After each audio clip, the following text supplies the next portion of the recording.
Welcome back to another episode of The Socially Distant Lawyer. I'm Mitch Hayes. And I'm Greg Vinogradsky. And on today's episode, we're going to be talking about a recent law that Governor Murphy, New Jersey signed as it relates to statute of limitations affecting community associations and construction defect claims.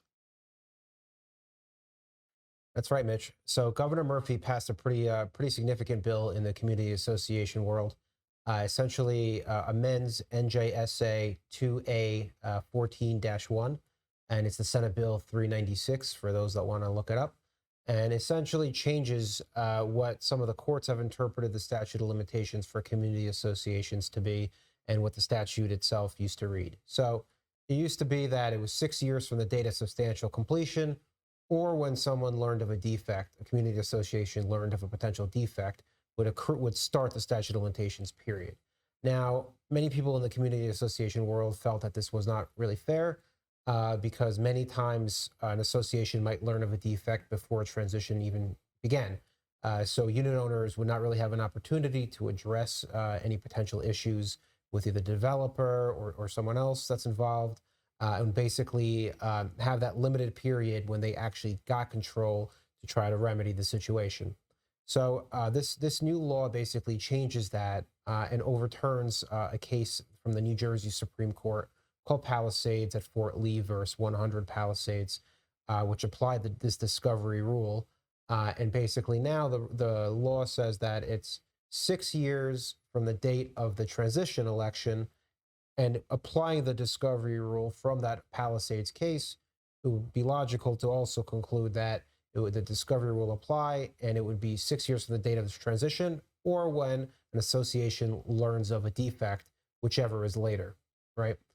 So that's a pretty big change in the community association world, and essentially, it makes every new community evaluate a potential claim. So you have a lot of good information there, Greg. It's good to know that the statute of limitations is now going to be extended for certain claims, but what's going to be the impact now on the associations and on our clients? Sure. So community association, it will immediately, as soon as they transition, they'll know that basically a clock is ticking. The statute of limitations is starting for them to figure out what claims existed, what potential notice they had before of any leaks or any potential defects that maybe the developer was aware of. Now it's up to the unit owners to try to address it. And they have control, knowing that they have this 6 year period essentially to work with the developer and try to figure it out. And I should point out that this statute applies immediately. So even if you're in the middle of litigation, the way the statute reads, that 6 years period would apply.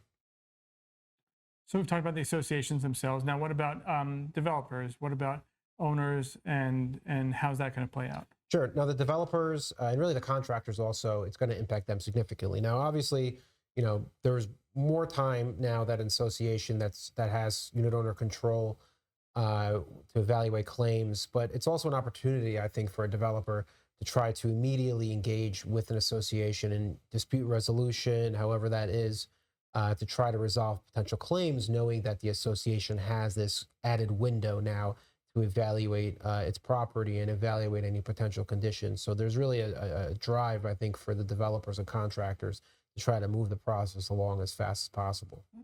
Yeah, hopefully this would lead to less protracted litigation, more streamlined and efficient litigation. So last thing let's talk about is the statute of repose. We know how that affects associations and construction claims. What's going to happen now? How's the statute of repose going to be affected, if at all? Yeah, so the statute of repose is still in effect.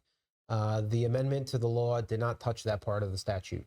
So you have 10 years from the date of substantial completion for any unsafe condition, right? So any contractors that may have been working on the site and they completed the work, 11 years ago, you're out of luck if you want to bring a claim.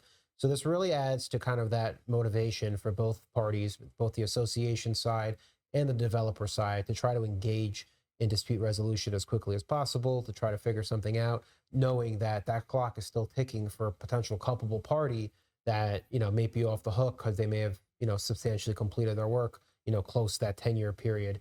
And if you go through litigation, you may come into roadblocks where you may lose that potential claim that you had. Thanks for joining us on another episode of The Socially Distant Lawyer. Make sure to check us out on all of our social media platforms. Let us know if you want to hear anything from us further, and we'll see you next time.